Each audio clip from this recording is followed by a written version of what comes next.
Another Rouse Rex video. Today we're going to review my Land Rover, the white 110, and I'm going to put some new gauges in it. I've had a bit of a problem with the temperature. It seems to read excessively high, more so than what it should do normally, in my opinion. So we'll go through that. Yeah, so here we are. So this is obviously, come back a bit so you can actually see all of it. So the last picture in the in that montage that I put on the other day didn't have the mud flaps, so I've added those to it, which I don't know, I quite like a Land Rover with a mud flap. And some of the videos were on the inside. I'll just quickly show you on the inside now. So I'm going to show you in the back. There's a little bit of a difference to when it is. Just as you know, as we all quite rightly know, it's not finished yet. But I put some wood paneling in there, which and some insulation underneath there. I need to really do something with these, and my headlining is terrible. But I'm going to fix it at some point. I think I'm going to take that. I have to take it all out and start again with it, and change the fabric that I've used. So with the old sender gauge, sender unit, it's got a little scratch in the dent, which happened in the car park, which was great, or not. In the bonnet, I put my stay in like that because it rattled like hell and it was so annoying. Anyway, there's the sender unit, just excuse fingers. Yeah, so I'm going to change that in a minute. So I've got basically all my gauges set out here in front of you, which I was going to show you now.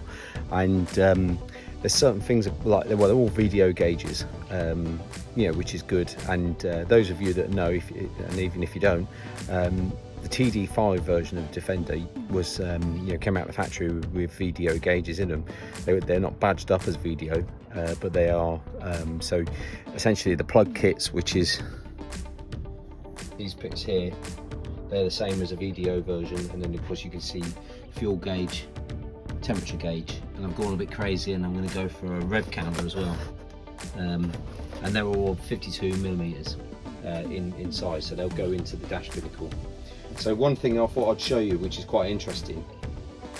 So I'll show you now the temperature gauge itself, the bit that, or the sender I should say, and this is what comes with the kit, and it's for those of you that that don't know.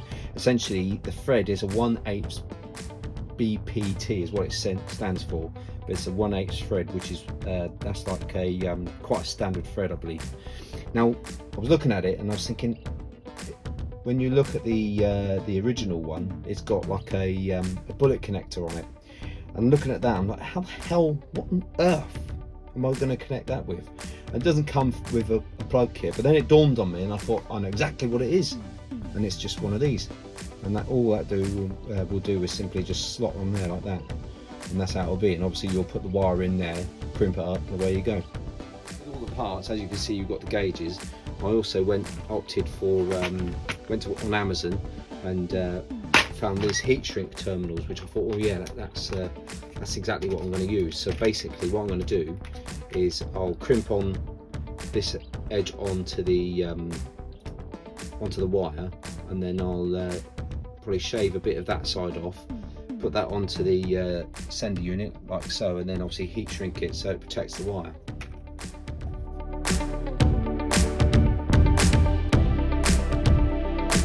Of use and to make this whole job easier, essentially what I'm going to do is take the steering wheel off, so then I can undo this screw.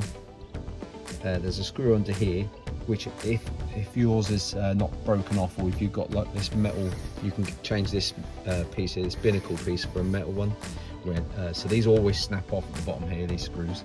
And there's another one just underneath here, and then the other one just there. So 4 screws, and of course I'm going to take the steering wheel off, which I'll show you now. And for that, we're going to use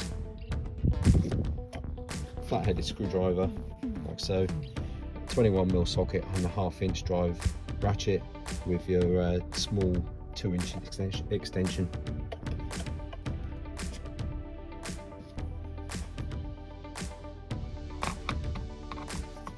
So I'm going to prise this out like that.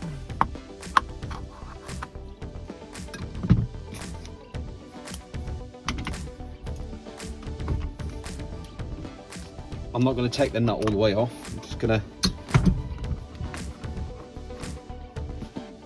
Now this should come off relatively easy.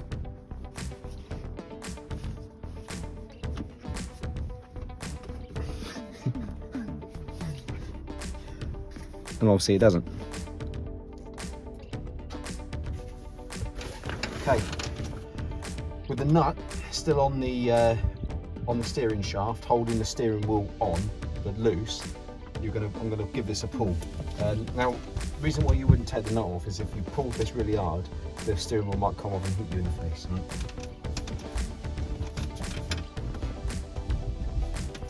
There we go. So as you can see there, it's loosened off. Now, I'm still not going to take this all the way off. What I'm going to do is find the socket. I'm just going to take the nut off, put it down there, somewhere safe. Take the locking washer off, if you can get it out, of course.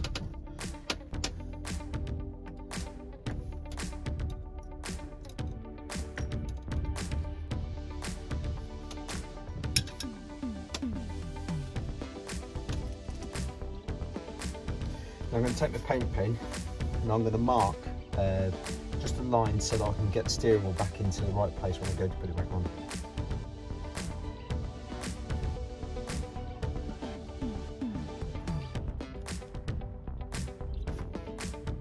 Okay, happy with that.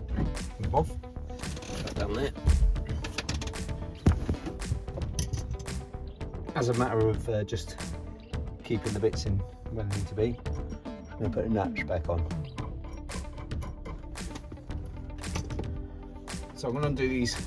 For me it's only 2, but it should actually have 4 screws holding the binnacle one, okay? Like I say, they normally snap off at the bottom here. Or have already been snapped off.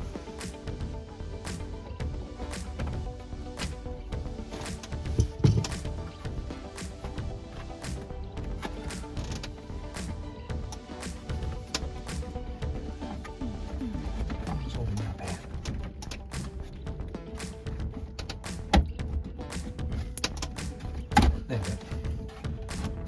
So you can pull that out nicely, and I'll show you around this side. As we see there, a bit of snake's wedding. All the wires. And so on and so on. So, in looking at it all, I need more tools, so that's always the way. I'm going to use some different connectors as well, which will be easier to crimp. Need another different pair of crimpers.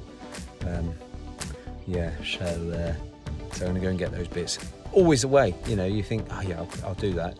It'll take me 5 minutes and it takes you hours long. Okay, so basically I've got this all in bits. Now as you can see here, the fuel gauge is wired in. So it's just those terminals there. And then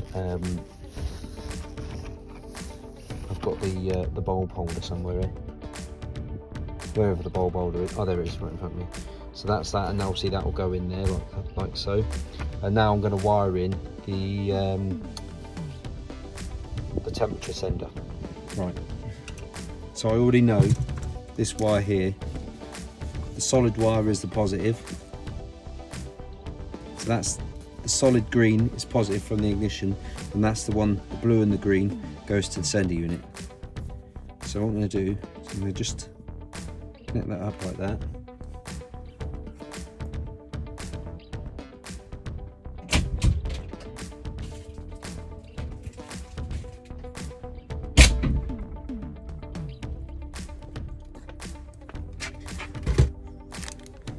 Okay, so we've got the plug kit, which is here.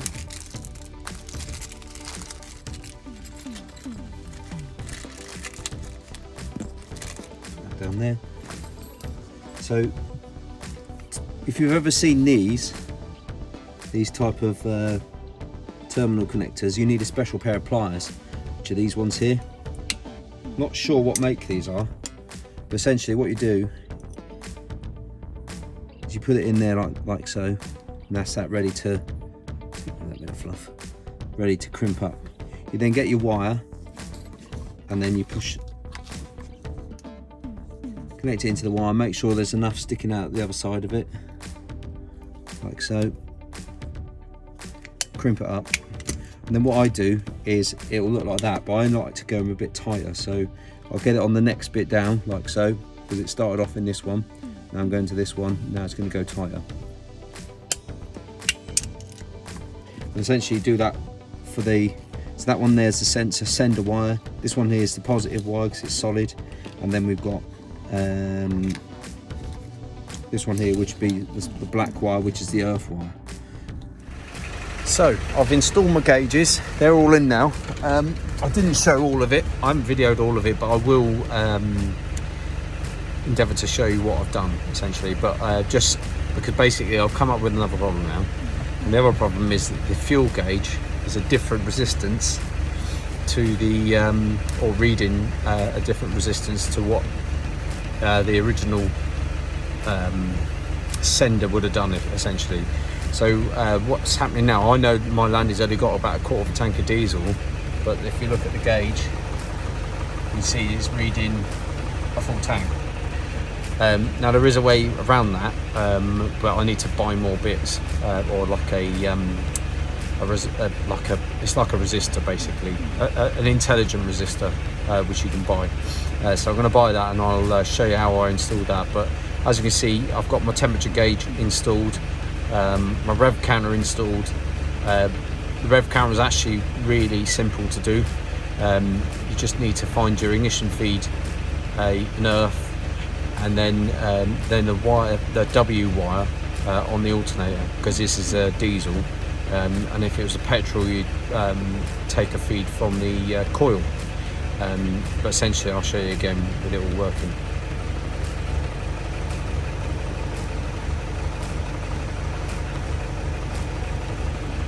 It was super cool, eh?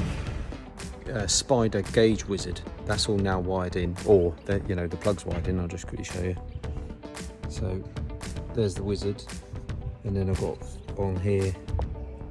It's difficult to show you, but basically you can see where I've wired it in here and with the connectors. So essentially now, I'm going to go through setting it up. That's something that I'm just going to follow the manufacturer. So Spider, it's a chap that you know, works basically on his own. Really clever chap, and I'll watch some of his videos, and I'll just talk you through what I've done. So there was absolutely no way I could have videoed that and made you understand it, because half the time I didn't understand it. But anyway, I'll show you where I'm at now. So essentially, there's the Spider. That's in there, and as you can see in there, if you can, it's all wired in. Now I'll turn the ignition on.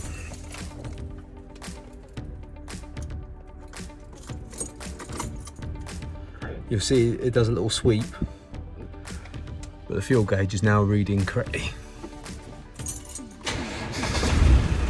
Does a sweep again, it will go back to its correct level, which I'm quite pleased with.